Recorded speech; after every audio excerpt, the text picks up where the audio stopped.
Is ECSA registration for you? What does it really mean to become ECSA registered? And what are the expectations once you become qualified? Keep watching to find out.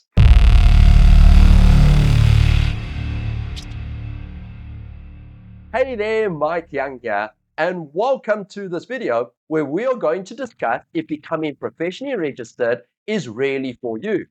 Now, just like all things in life, there are some advantages and some disadvantages to becoming ECSA registered. And by the end of this video, you'll be able to decide if becoming ECSA registered is still for you. So I have been mentoring candidates for more than 10 years. And every time I meet a new candidate who wants to become ECSA registered, I'll ask them this one big question. Why do you want to become ECSA registered? Now, their reasons vary from person to person. But I find that the common reason for wanting to become professionally registered is to be able to sign off and approve designs which will help them advance within their career and even help them to open their own business.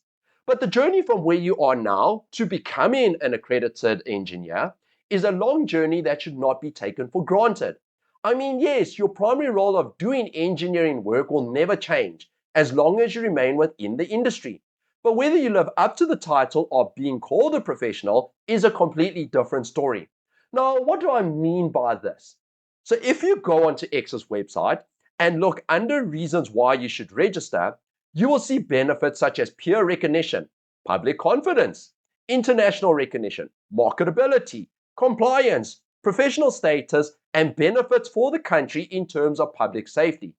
Now, just because it states these benefits on the website, it does not necessarily mean that the industry will see you in this manner. Now, why would I say this? Let's look at the following example. We all know that the Academy Awards or Oscars is an award that is given to recognize and celebrate excellence in climatic achievements. Let's take the first Gladiator movie as an example. This movie won an award for Best Picture, Best Actor, Best Music, Best Costume Design, Best Director, and so on. Now, after hearing this news and this hype, you might start to think to yourself, hey, this movie must be pretty good. I'm going to watch this movie and I'll make my own personal judgment to see if the movie lives up to receiving those prestigious awards.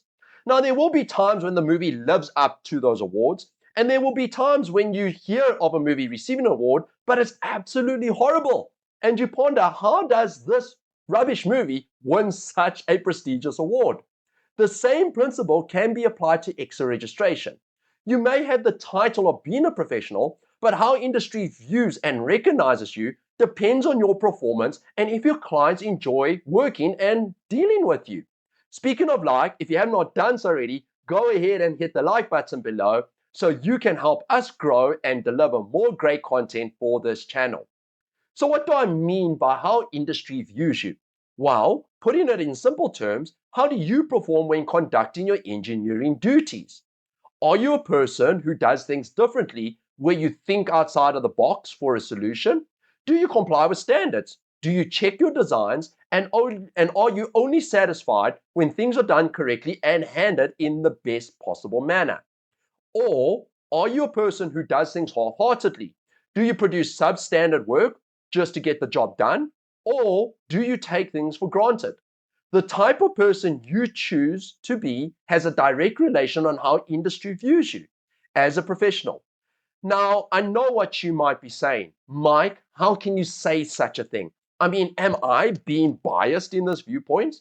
So to show you what I mean, let's go over back to ECSA's website once again, and I want you to go to the disciplinary action section. Now, this section is publicly open on the web, where ECSA have listed professionals who have violated the ECSA Code of Conduct and also stated the consequences of the violation. So we will just click on any random name and see what comes up. Now, over here, you will see that ECSA held a disciplinary tribunal whereby a specific individual was found guilty in contravening the Engineering Professional Act. Now, I'm not here to name and shame any individual, but I'd like you to see how strict ECSA are when it comes to compliance and not taking things for granted. So, for this specific individual, they violated these specific rules from the Act and were fined 5,000 Rand for each month of the charge, which totaled an overall fine of 25,000 Rand. They also caution this individual as more additional offenses could even result in more action with full deregistration on the cards. Now, the reason why I'm showing you this is that when you are a candidate, you might not realize the importance of doing things correctly. You might not realize how serious these codes and standards and regulations are, and if you don't address these issues now, you may face consequences in the near future. Now, imagine your name was on this open platform and a client saw you violate these codes. What do you think their perception will be of you? So this is why when I coach my candidates, I don't just get you to fill in reports.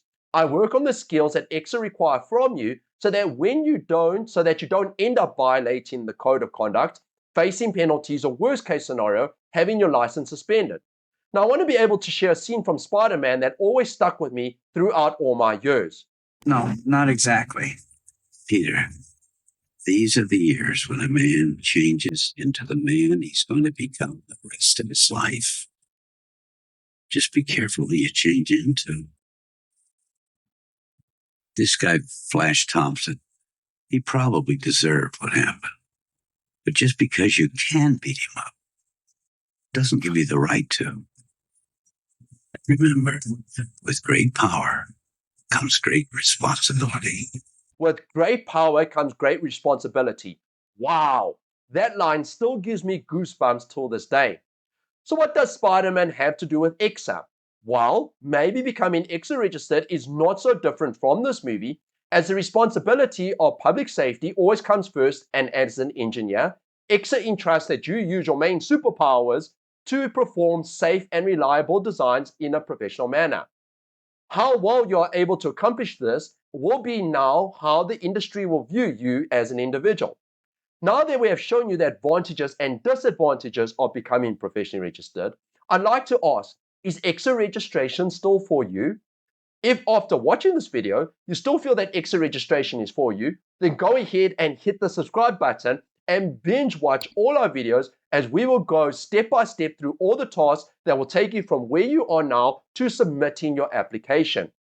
If you would like to engage with me directly, click on the link that I posted in the window below this video so that we can schedule an appointment to discuss your ECSA registration journey. This is Mike Young, and I look forward to seeing you in our next video or appointment.